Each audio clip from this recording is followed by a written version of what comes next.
The second Suicide Squad movie, it's actually pretty decent. It's more in terms of The Dark Knight and Dark Knight Rises versus, you know, other flops like the first Suicide Squad or the Green Lantern or Justice League.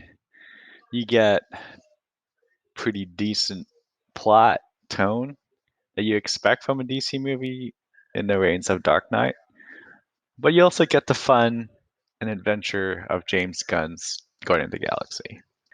This time DC doesn't hold back, and we get a bunch of A-list actors: John Cena, Idris Elba, Sylvester Stallone, Nathan Fillion.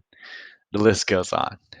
Idris Elba brings to him some gravitas that perhaps Will Smith is not really known for, but he does add to the character. And John Cena is John Cena, bringing laughter and humor to an already funny movie. The movie also has some heart, with their father-daughter relationship between Idris Elba, Bloodsport, who, of course, has been in prison for a while, and builds upon that, as well as other connections with the past that the other characters have. A lot of the reason why this movie is better is because it's R-rated.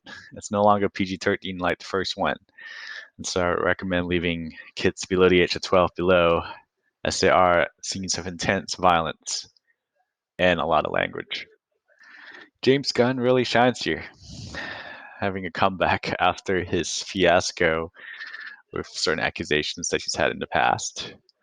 Some people might not know that he comes from a horror comedy background with the film Slither back in 2006, and it does show with this new D Suicide Squad movie.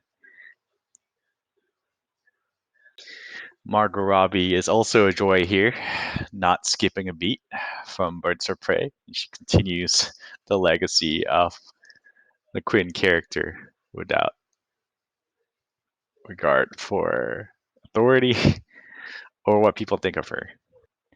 As expected, the set pieces in terms of action are phenomenal. CGI is on point. If you've seen Guardians, you'll see a similar style there, except slightly more gritty, as to be expected. Viola Davis returns as the stern person in charge, and she does not disappoint. Without her, I think the second Suicide Squad movie would never make it. That's a couple of new superhero abilities here that come into the mix, some useful and some completely bonkers. But it is worth considering that DC has a large range of characters that have not really seen the light of day. It's a decent summer movie. We don't expect too much out of it. It's just to get you to laugh and to be thrilled by the action. This gets a solid 7 out of 10 or a B minus, and it's maybe watch with your kids this summer. As always, feel free to subscribe to keep you updated with movie news. Thanks.